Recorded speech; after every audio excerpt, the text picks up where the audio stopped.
कि आप घबराना मत। जहाँ चरित्र और आपके करियर की बात हो, चरित्र को पकड़े रहना, करियर को चाहे छोड़ देना, क्योंकि एक महिलाओं के लिए वो बहुत इंपॉर्टेंट है। कभी भी कॉम्प्रोमाइज करने की जरूरत ही नहीं है। ये जरूरत ही नहीं है कि किसी सस्ती चीज के लिए, सस्ती लोकप्रियता के लिए, किसी चीज को पाने के लिए कभी भी कॉम्प्रोमाइज करने की जरूरत नहीं है।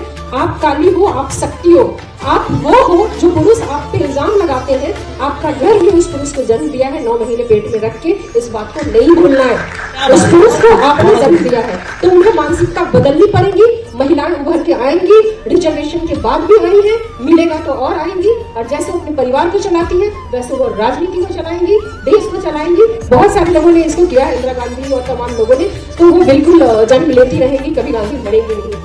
तकनीक नहीं है तो हम शब्दों से महिलाओं के चरित्र को बातें करते हैं कि अरे उसको वोट मत करो, उसका तो ऐसा चरित्र है या ये ऐसा है। लेकिन जब जमाना डीप फेक और एआई का है, आर्टिफिशियल इंटेलिजेंस का, जहाँ पे चीजें साफ बदल जाती है, तो ये ऐसा है जहाँ मुझे लगता है कि सरकार को करे से करे नियम बनाने चाहिए कि एक महिला अगर अपने दम पे राजनीति कर रही है, ईमानदार है, चीजों को लेकर के संवेदनशील है, और वो एक बेहतर राजनीतिज्ञ हो सकती है, एक बेहतर समाजसेवी हो सकती है, उसको आप लास्ट में ये होगा कि इस तरह की चीजें जो है वो डीप फेक और एआई को लेकर के लाया जाएगा कि अगर किसी तरह से न गिरा सको तो इस तरीके से गिराओ, ये प्रयास होगा। इसके लिए बहुत जरूरी है कि प्रशासन और शासन कितने संवेदनशील होकर के कितने सख्त कानून बनाते हैं वो बनाएं। और महिलाएं जब चुनाव के लिए अपनी कैंपेन कर रही हो तो इस बात को भी प्रमुखता से रखें कि ऐसी कोई चीजें मेरे लोकप्रियता को देखते हुए मुझे गिराने के लिए इस समाज के पास कुछ नहीं बचेगा, तो ऐसी चीजों का वो इस्तेमाल करेगा।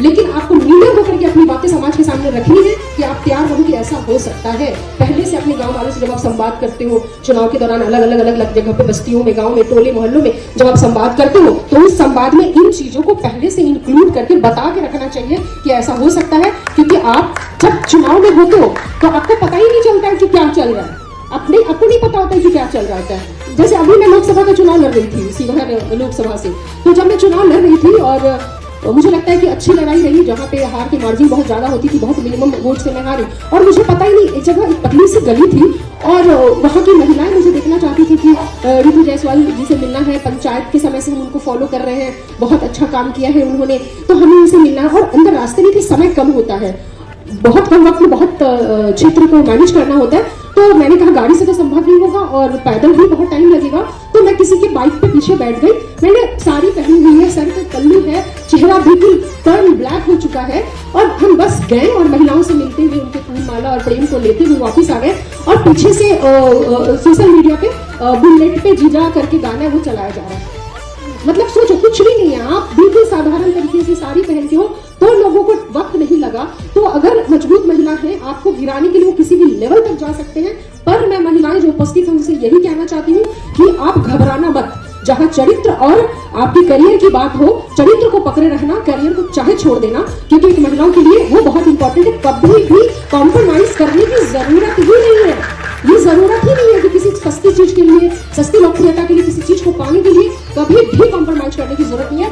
आप काली हो, आप शक्ति हो, आप वो हो जो पुरुष आप पे इल्जाम लगाते हैं। आपका घर ही उस पुरुष को जन्म दिया है, 9 महीने पेट में रख के। इस बात को नहीं भूलना है। उस पुरुष को आपने जन्म दिया है, तो उन्हें मानसिकता बदलनी पड़ेगी। महिलाएं उभर के आएंगी, रिजर्वेशन के बाद भी आई हैं, मिलेगा तो और आएंगी। और जैसे अपने परिवार को चलाती है, वैसे वो राजनीति को चलाएंगी, देश को चलाएंगी। बहुत सारे लोगों ने इसको किया, इंदिरा गांधी और तमाम लोगों ने, तो वो बिल्कुल जन्म लेती रहेंगी, कभी गांधी मरेंगी नहीं। ये भी मानना चाहता हूँ कि कोई भी सोसाइटी का विकास तब होता है जब वहाँ की महिलाएं जो है उनका विकास हो, वो पढ़ी लिखी हो, वो बिजनेस में हो, वो कामकाजी हो, वो घर से बाहर निकलते हैं, तभी जो है उस सोसाइटी का डेवलपमेंट होता है।